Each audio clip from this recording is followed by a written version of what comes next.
All right, welcome back, ladies and gentlemen, to Larry Does Ludum, the series where your pal, me, Larry the Chupacabra, takes a look at the various games submitted for the Ludum Dare Game Jam, and gives them some feedback, gives them a little bit of a critique of what they've got, and I also give my thoughts on what I think the game could do to kind of evolve into a full-fledged game, and generally just kind of schleff and rant and possibly rave about what sort of crazy story could be going on in the background.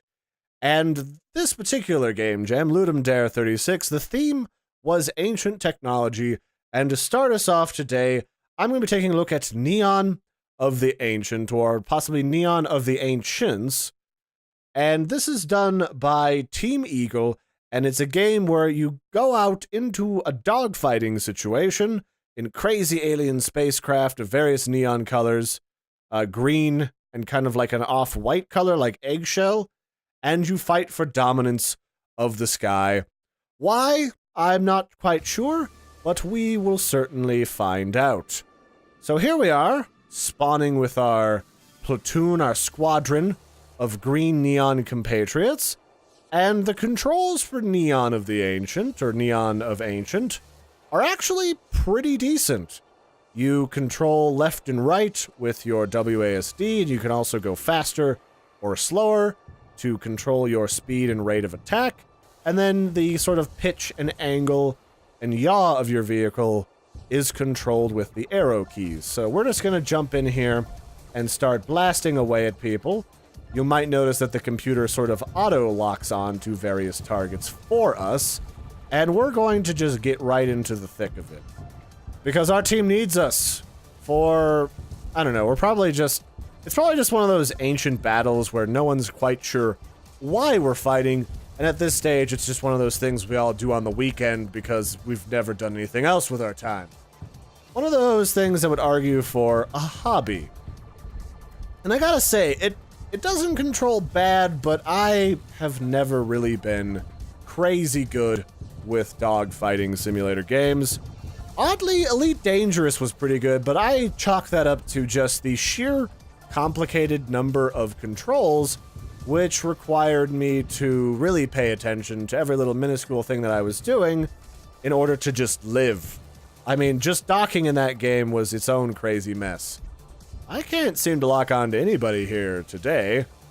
I checked all these games out yesterday, but what I can say is the one thing that Team Eagle has done really well is they've picked out a really good general environment with colors and ships and stuff to really set the mood and the environment for an epic flying space battle with, you know, green team pulling out as the victor. And part of that is the graphical choices, and I know it's not a lot to look at, but what I always say is, especially with game jams, it's more about how you put everything together than about making it super crazy high poly, because you can end up wasting a lot of time trying to make everything really beautiful and then miss out on opportunities for gameplay. So right now, gameplay is solid, the atmosphere pretty solid, and the sound choice, while not made by the team, it was actually selected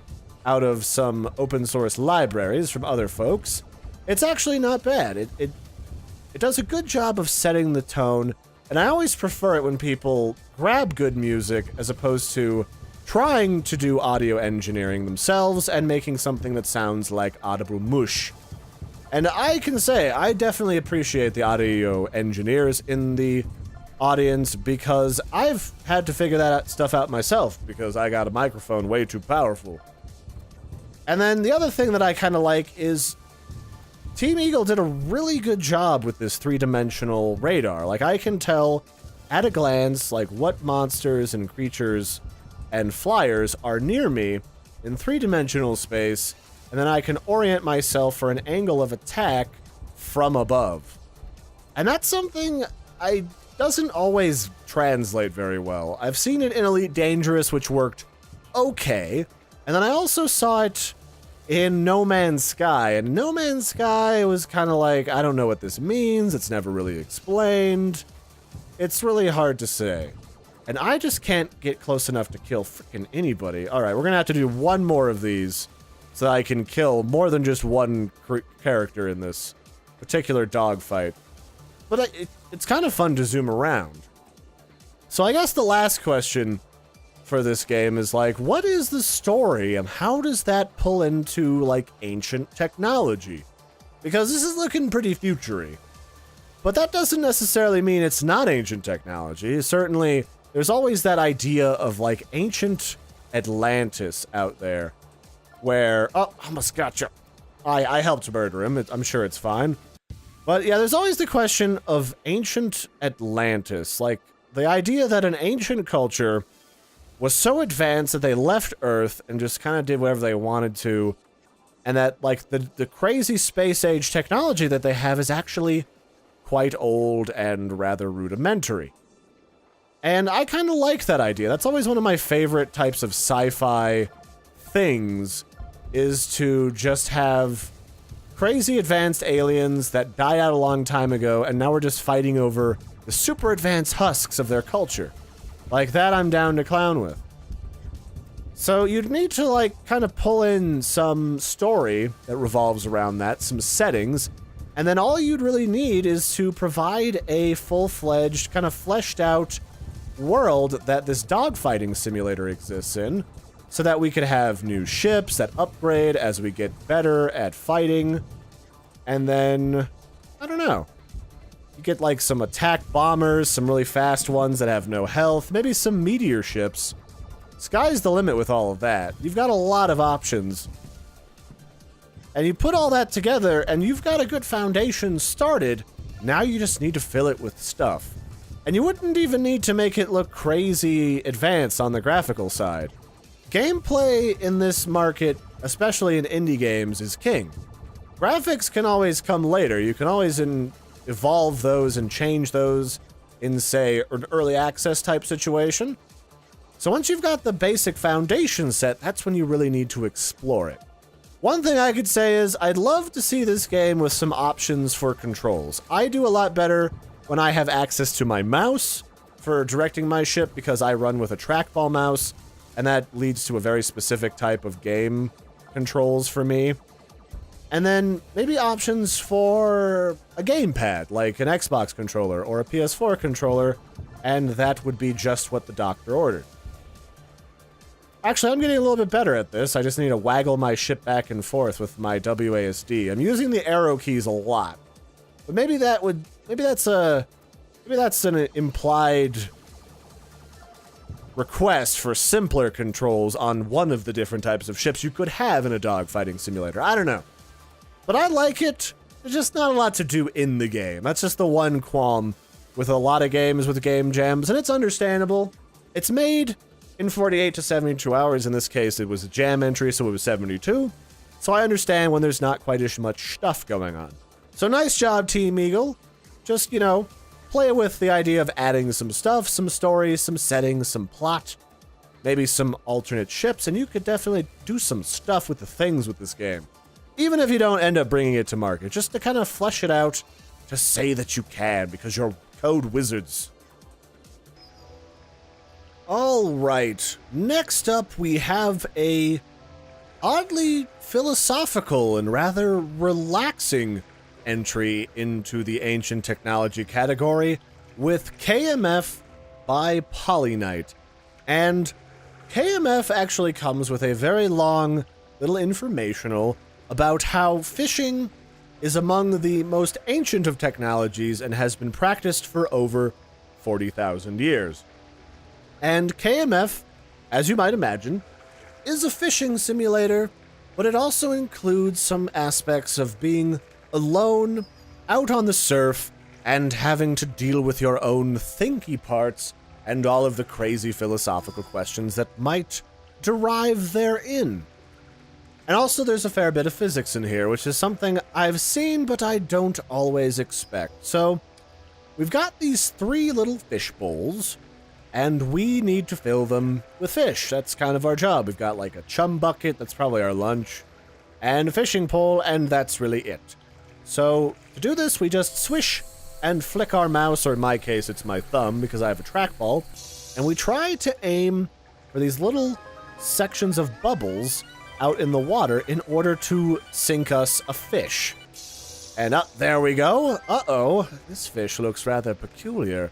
It's not a black guy, but it is a character from popular culture that I'm sure a lot of you both recognize and are a little bit sick of hearing about. It involves a zoo, just to give you a little bit of a hint. So one of the things that KMF has that I've really enjoyed so far, besides these really elegantly done graphics, like they're not crazy, but it feels like I'm playing inside of Zelda Wind Waker all of a sudden. Just with like the nice rolling waves and just the style of graphic. Very low poly, kind of chunky, but kind of smooth at the same time. It's just a nice combination, and like combine that with how you fish up the fish. It's like a mini game in one of the Zeldas. It really is. That was really nice. Alright, so here, now that we've caught 3 fish, now we get to be introduced to them. And the first one that we caught was the Harambe fish. Death is just another path, one we all must take. So one of the things that this game has is it has a humor to it. Like, there's pop culture references, there's references to, you know, famous indie developers that some people may love and mostly probably hate because they put a bad taste in people's mouths. And basically what we have to do now is we have to kill a fish or eat it for lunch. We have to marry a fish or, I guess, fuck a fish. And then we also have to use one of them for bait. So this is Harambe. That's probably the one we're going to keep. Then we have Ditto. And Ditto is, well, from Pokemon, the Ditto Pokemon. And then over here we have Steve the fish. Hello, Steve. Happiness is found when you stop comparing yourself to other fish. And I'd say that's good advice, Steve. So I think let's kill Steve. Let's marry Ditto, because you can always have Ditto transform into something you've seen in an adult magazine. And also he gets all embarrassed. Isn't he just cute? And then let's use Harambe as bait. Because if there's one thing I know about Twitter, and also pretty much every social media right now, is you gotta be careful with our prophet Harambe, because people get all saucy on social media about that poor succulent gorilla. And I think he's actually wearing those ear protectors that they have when you go out to like a rifle shooting range. But I don't know. So let's reel this in a little bit, and there we go! The next fish has been caught. There we go. Oh! It's a very, romantic-looking fish. I mean, I'm already familiar with all the fish. I played this for a good 45 minutes, trying to see if there was an ending to it, and it mostly just continues on with a random assortment of the same selections of fish. So, here we go. We got a big eyeballed critter, really bug-eyed. Let's get somebody from out on this side of our little boat.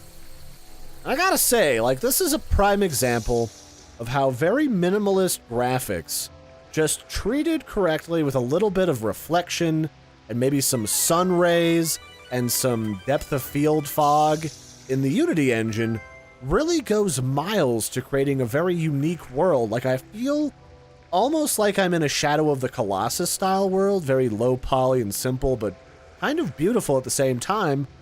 And I want to explore it. I want to see what's at those mountains over there. So here we have the romance fish. There's nothing on this earth to be more prized than fish ship. And then over here we've got Aristotle, the trout philosopher. What is friend but a single soul dwelling in 2 fish bodies? And then Henry David Tadpole, who I'm not sure who this is supposed to be, but it says, swim confidently in the direction of your dreams. Live the life that you have imagined. And that's how Larry does things, Henry. So, I'm gonna eat you and become one with your power. I'm gonna marry the romance fish, because that just seems the logical step. And we'll use Aristotle to catch other fish. And also the fish flop around and try to escape me. So let's see, there's a couple more varieties that we can see, and one particular game developer, very fishy game developer, that I'm hoping to showcase, because, well, He's that one developer everyone loves to get feisty with about on social media. And one thing I can say is he's the one developer who fished himself right out of existence, practically. But we'll go into that in a moment. So here we go. Oh, we got a very top hat gentlemanly fish. Oh, those are some of my favorites. They're always, I mean, those are the ones that, like, offer to call you m'lady if you're out, with absolutely no ladies. But it's just how they communicate. It's like a tribal thing. Oh, looks like we don't get in the fish that I expected, but we have the gentle fish. Common sense is best distributed. As the best contributed commodity in the world, for every man-fish is convinced that he is well supplied with it. And then next up we have the Emmanuel Cantfish. Again, I'm sure this is supposed to be a person. I'm not sure who. Out of the crooked timber of fishanity, no straight thing can ever be made. Then, of course, the scuba fish. We dive not to escape life, but for life to not escape us. So let's kill this guy. Let's marry the top hat fish because he looks like he's loaded. I mean, I could be a little bit of a gold digger. Don't judge me. You don't know me. You don't know what I have to do to get sheep's blood for my Chupacabra needs. Also, it's implying that I'm fucking fish. So, I mean, there's a lot of life choices here that have gone in funky directions. Let's just say that. That's a big bug-eyed fish. And I like how there's like a tower over there, and there's like an implied building way off over there. Or maybe that's another buoy. I don't know, but this is a big full world, and I feel like they could make this the Pixel Knight, or Poly Knight, sorry, Pixel Knight's another group. I feel like Poly Knight could really make this into a game where you like explore the world. Also, that's the kawaii fish. That's my waifu. I feel like you could really make this a game where you have to go and capture all of the ancient mythical creatures of the ocean, like, you know, the Kraken, and... Oh, there it is. Oh, there's Phil Fish. There's the one. I see what you guys did here, too. Great humor with that. So, I feel like you could go out and you could catch, like, Poseidon's, like, brother, Earl, and, like, the Kraken, and Ted, the giant sea lobster. There's lots of room for that. You could make it like a Shadow of the Colossus type deal. I think that would totally... This looks great. Like, you could do something with this world. I think you guys really should. It's beautiful. I found this really relaxing and really nicely done. So here we have John Loach. New oceans are always suspected and usually opposed without any other reason but because they are not already common. I'm gonna kill you. And of course, I know I'm going to marry the kawaii fish because it's just like, Sugoi desu. And when you marry it, look, it gets all embarrassed. Isn't she cute? And then, of course, Phil Fish, you suck. Tell me what you really think, guys. Oh, boy. So, he's going to be our last piece of bait. And I think that's where we're going to leave off. Like, it's got a really clean gameplay. Like, I haven't run into a lot of bugs. It's really easy to swish and flick to cast your reel. And, aw, the kawaii fish is so embarrassed. I'm going to do stuff to them off screen. Don't you come into that bathroom. No matter what you hear, do not open the door. But yeah, no, this was great. You know, it's very clearly ancient technology, ancient rudimentary fishing implements and stuff. It's got really nice graphics and a nice, like, sort of tone and also a really great humor to it. Like, we got Ditto and a scuba diving fish and a kawaii fish. Just look at the frickin' face. Alright. But yeah, nice job, guys. I love this one. This is my favorite so far, by far. So, very nicely done. I hope you do something with this. Like, you could definitely make a thing. It's picturesque. That's right, Phil. You're bait now. You're not just baiting yourself either, buddy. Oh, there it is. There it is. Alright, last but certainly not least, for this showcase section of 3 games, we have the spectacular, splendiferous, extra steamerificus stride machine, which is made by Garfield there at the bottom, and his crew of indie developing pals, both designers and code fellows. And Anton Kolchinov and his pals have created an endless runner which takes you to a Victorian-esque era world where a mad scientist, crazed and endeared to show the world his bizarre machination, it needs to go down to the grocery store, I would presume, and try and get some groceries and also not crash along the way. It's an endless runner where you have to run around with a steam mech and try both not to tip over and also not to crash because, well, I don't know if you're very familiar with Victorian era, like London or other parts of the world, but they're just cluttered with like phone boxes for that new telemajig and little cars because that Henry Ford guy was just littering the streets with them, and also lots of old ladies, but those don't seem to bother our scientisty man. And I gotta say, this is a pretty solid package, like right off the bat.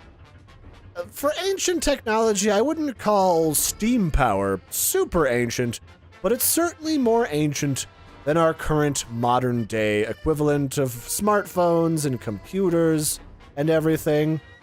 And you've also got to worry about keeping this thing upright because this dude's crazy. He's got like cockeyed eyeballs. He doesn't see straight, and he certainly doesn't drive straight either. Like, look at how many grannies he's let me just mow over for absolutely no reason. And it's good. I like it. It's a solid package, and I always love endless runners, especially on mobile. They're simple, and you can just kind of mindlessly go through them and relax while you play them, because you really have to focus on not janking into obstacles. And this one performs and controls really well. I've so far not had any complaints. I dove in and got started in like beating my high score within 5 minutes of booting up the game. So nice job, crew. And I mean, I also love that you guys decided to go with the absolutely crazy, just cockeyed scientist, a mad scientist, for your inventor. Because that's always one of my favorite types of inventors, is the mad scientist. There's just too many sane and, like, down-to-earth science people. Mad scientists are also the best and most entertaining.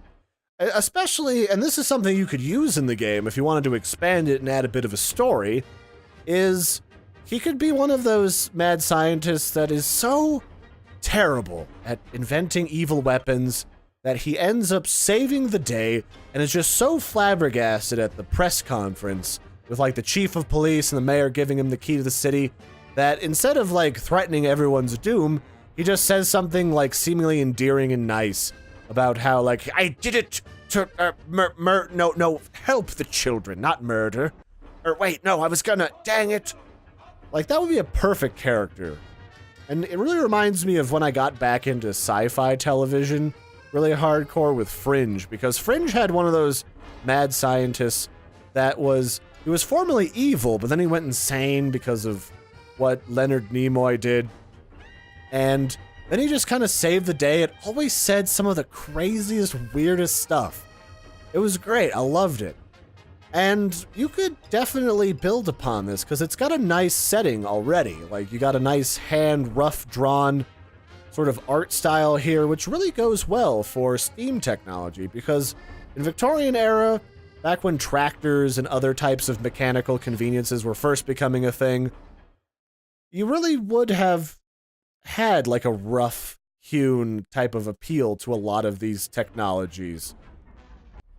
So that's a really good art style, and that might be just because you did it quickly, because it's a game jam, but I'd say keep that and build upon this to make a full, like, mobile endless runner game. You could keep it on PC and also other devices, but mobile's a great platform for that. Like, instead of pushing the up arrow to hop over stuff, and you could have like a limited hop that you have to time, I could swipe upward so I could hop over various obstacles, and then maybe swipe down to duck underneath of that balcony I just whiffed into. And then have multiple different levels, like get some platforming in there. I want like a crazy steampunk city to explore. Because endless runners currently they're a dime a dozen on pretty much every platform, so you really have to experiment both with the setting and maybe some plot, because I've seen almost no games that are endless runners that provide you with some type of plot-based mission system, or even just story. Like, that could be something, and then you could also explore other inventions. Like, this man strikes me as a guy who uses his inventions, numerous inventions, to go about his daily life doing all sorts of stuff. Like, maybe today he's off buying some ingredients to make a cake for his grandson's birthday. And maybe next week he's got to go visit his sister Matilda down at the retired maniacal old ladies' home for disgruntled and retired mad scientists. So, like, today we go out in the two-legged strider, and next week you've got to go out in the flying mech, which, instead of wobbling back and forth, constantly wobbles up and down, so that you almost, like, whiff into stuff, but you got to be really careful not to hit up and down. And then maybe another day you get, like, a centipede thing and you go visit the beach. But you gotta collect seashells because it's got arms, so periodically you've gotta tap the space bar in order to pick up, like, sea turtles and other sea creatures, because you're trying to make, like, a destructive robo-tortoise machine. I don't know, but endless runners are, feels like, to me anyway, a genre of game that hasn't been fully explored yet. Like, there's just a lot of different stuff you could do, and a lot of people just don't do it. They just make a bland, generic endless runner without any unlockables or new areas, just a couple, and it gets really bland really fast. So, really nice job, guys. Love the setting. Fits pretty well with the ancient technology, and it's good. I like it. It's got a nice humor to it with the little cockeyed scientist. Good job. Maybe just give yourself some more variety, because it's... I don't know, I just always want more variety with games like this, because then for the handful of people that don't like the replayability of beating their high score, you've got something that keeps them hooked to maybe, you know, purchase an expansion or maybe microtransactions on a mobile game, even though people hate those. So that's it for this one, ladies and gentlemen. I've been your host, Larry the Chupacabra, for another episode of Larry Does Ludum. I hope you've enjoyed this, and for you creators out there, I hope you have found this both, you know, interesting and also helpful for your purposes, just to get, like, a second opinion on everything that you've been doing. And if you have any questions for me about the gameplay or what I thought about it, let me know. And for everyone else, keep submitting those awesome games. I'll be doing more of these all throughout voting, and this time I will be here to check out the winners and to do a final winning video, because I don't know how many more Ludum Dares I'm going to have time to do in the future. So that's it for this one. Don't forget to like and subscribe and check these games out for yourself. Links are in the description, and I'll catch you next time. Toodles, everybody!